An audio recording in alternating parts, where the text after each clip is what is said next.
maagang tanghali, kumikinang na ulo, Diego Bandido! Diego! Diego! Diego! Go, Diego, go!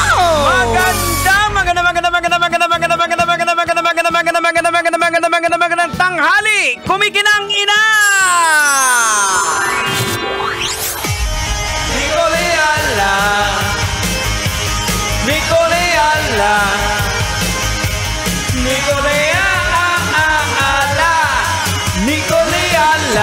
Oras po natin, oras para sa mga maagang nagising!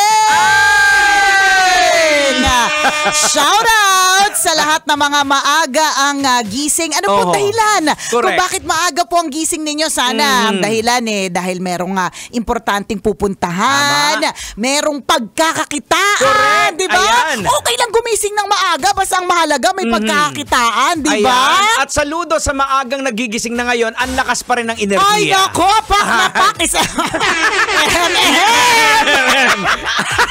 Ano oras ka nagising? Ha?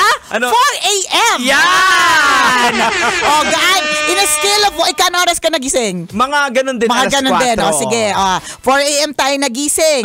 In a scale of 1 to 100, ang enerhiya mo ngayon, gaano? Ano? Ay, syempre, hindi ko nasasabihin. Ayan! Yan!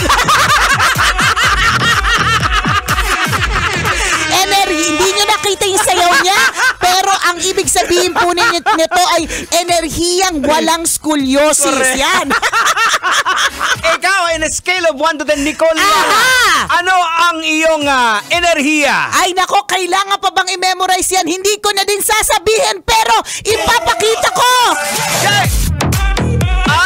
Ay, grabe!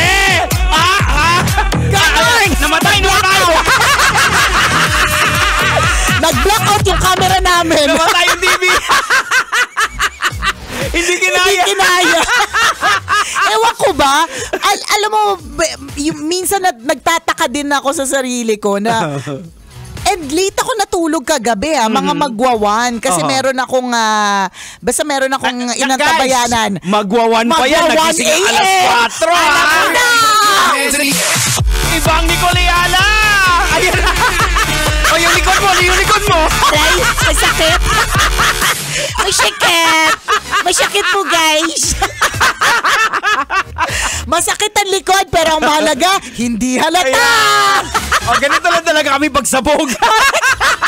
Alam mo, actually, napansin ko din yon. Mas tumataas yung enerhiya minsan kapag kasabog. Pero kasi dahil karakter natin yun ito yung usapan namin to ni Diego nung isang araw. Si Tanya Chinita kasi, minsan aakalain ng iba baka snob o kaya hindi namamansin or bakit tahimik lang, siguro ayaw nyo mamansin. Hindi po dahil ganun. Ayan. Naturally, si Tanya Chinita, yung dibdib niya lang po ang extrovert. Pero si Tanya Chinita, yung kanyang ugali, siya po ay naturally an introvert po siya. So talagang nagko-conserve siya lagi ng enerhiya. So kapag kailangan lang, sa kanya lang to inilalabas. Ayan, may switch siya. May switch siya. So, okay, gagawa ko ng podcast, so kailangan kong lumakas. Pero kapag stop na, at walang ganap, diba, i-off niya yun. Ayan. Tayo. Yung nga, may sensor may sensor kami. lang. Konting pitik sa amin. Ang taas lagi ng enerhiya na. Nagpapasalamat tayo kay Lord. Ikaw 3 beses ka pang tripit na heart attack. Diba? May mga ganyan tayo mga eksena, pero nagpapasalamat tayo kay Lord na sa kabila ng katandaan. Kinakaya pa talaga ang lahat. Thank you, Lord. Salamat, Lord. Salamat, God. Salamat ng marami. And speaking of pasasalamat, tayo lagi nagpapasalamat sa mga new learnings that we get every day. Diba? At tulad kanina, meron na, bago yung learning ko dun sa Grab driver na nasakyan namin na pangalawa. Nung papunta ako dito sa stasyon, nag-grab ako Tapos, naka-love radio talaga si Kuya. Ay, wow. Oo, talagang talagang tuwan-tuwa ako. Sabi ko, uy, naka-love radio ka, kuya. Syempre, Nicole Ayala, sabi niya. At sabi ko, talaga ha, teka lang, papabango muna ako, papowder ng kaunti bago ko sabihin ako si Nicole Ayala. So sabi ko, talaga kuya, ako po si Nicole Ayala.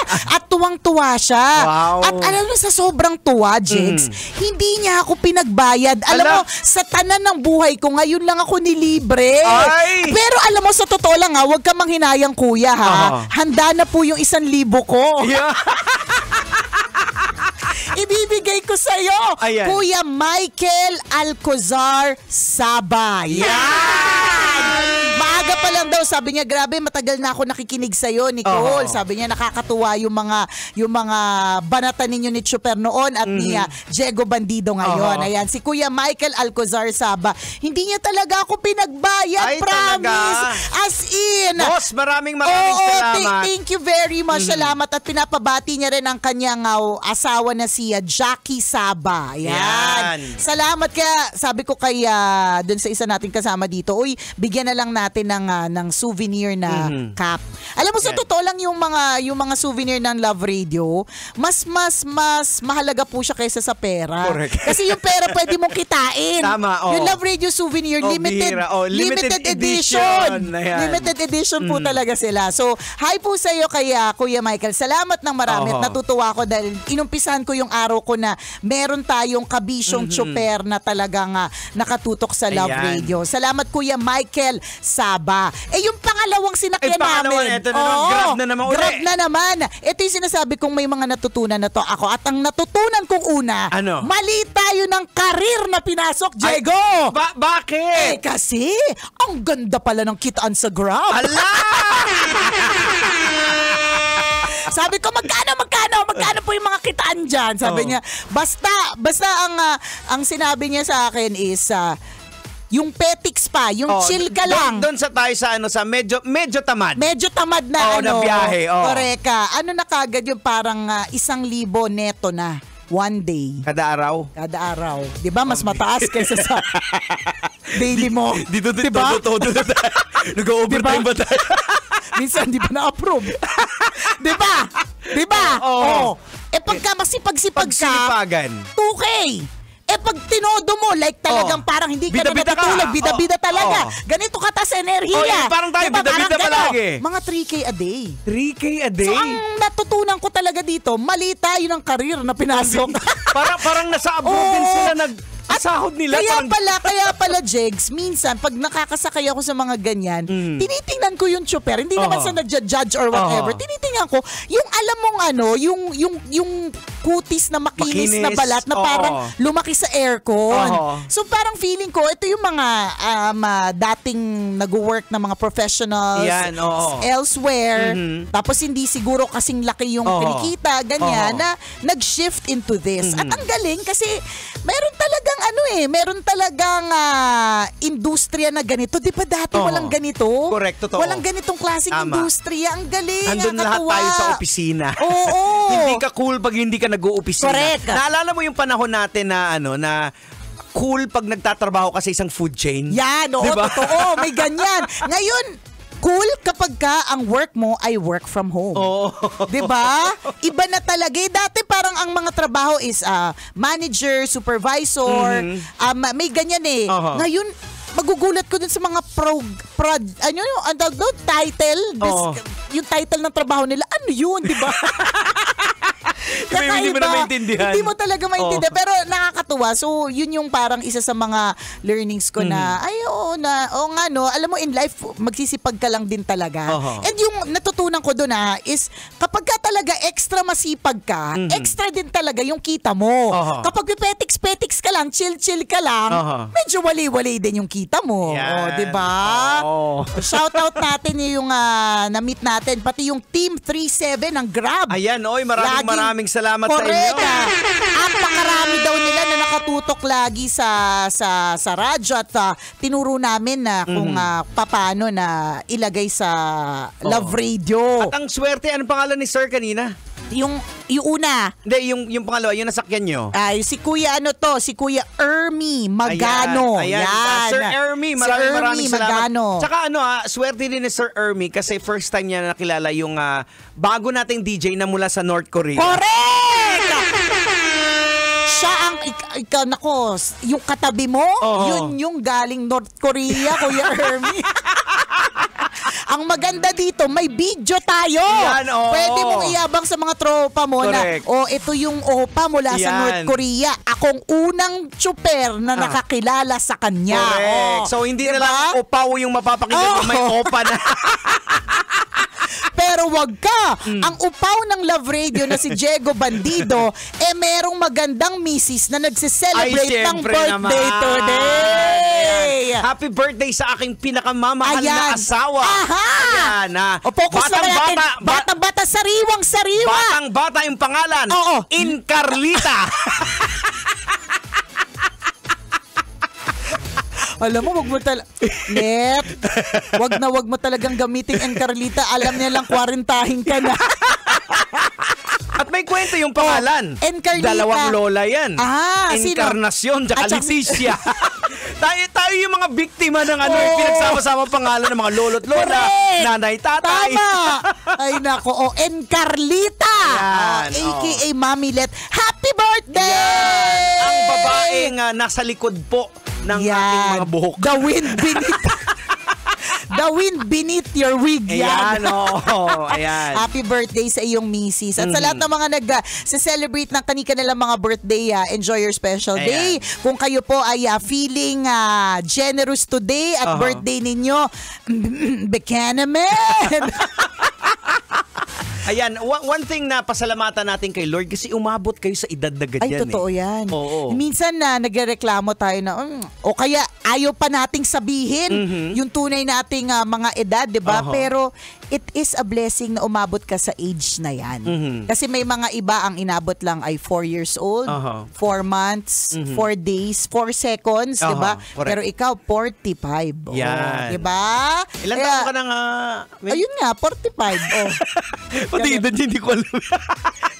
Galit, in-announce na nga daw yung buong pangalan. In-announce pa yung edad. Diba? Pero privilege. Yes. Oo, privilege and a blessing talaga na tumatanda po talaga tayo. Kasi nasasaksiyan pa natin yung mundo. Diba? Makikita pa natin yung paglaki ng mga anak natin. Diba? Gusto kong marinig yung alika dito, gusto kong marinig yung birthday wish mo. Ay, no. Kasi first time to eh. Never, nag-uusap tayo sa bahay pero hindi tayo nag-uusap sa radyo. Dali, bilis na. Sabihin mo daw yun. Baka naman kaya ni Diego. Ito pa rin. Ayun na. Tapos, kanina nag-uusap kami ni Diego. Ang sabi niya, maggawa kaya tayo ng special episode ng podcast. So parang ito na yung mangyayari. Sabi ko sa'yo, pag ako nakikipag-usap, pero pag ikaw mag-ano sa kanya. Let, anong birthday wish mo? Halika na, sabihin mo sa akin. Ayaw na, umiiyak. Halika na, sabihin mo talaga. Dali na, baka mabigay namin. Charot! Anong birthday wish mo? Mabayaran ang lahat ng utang, Sir Juan. Tawagan natin yung boss natin. Pero tama ka, no? Nung ako yung nagtanong, sumagot siya. Sabi kasi ni Diego, gawa kaya tayo ng podcast episode na ang guest natin ay yung mga asawa natin. So sabi ko, naku, di ko sure. Di ko sure ko yung mister ko sasagot. Kasi sabi ni Diego, hindi sasagot yan. Pag ako nagtanong, sasagot yung asawa mo. Pag ako daw ang nagtanong, sasagot naman ang misis mo. Tama, diba? Sige, try natin yan. So ito na yung dry run natin. Ito na yung dry run. Happy birthday, Let. Yan. Sa lahat ng mga kabisya natin na nakaantabay, maraming salamat po. Sana po natagpuan nyo na po yung paraan para kumita kayo ng maayos. Yan. Kung hindi pa, katulad na natutunan ko sa driver na nasakyan ko kanina, kailangan talagang umextra. Correct. Kung tinginin nyo kulang, baka kulang pa talaga sa push. Baka medyo may parte na konting petiks ka. Or baka iba yung iba yung lugar na napuntahan mo eh. Pwede. Hindi siya para sa iyo. Kasi tingin ko yung mga Grab drivers natin ngayon, hindi naman to sila nag-umpisa diyan sa pag-Grab eh.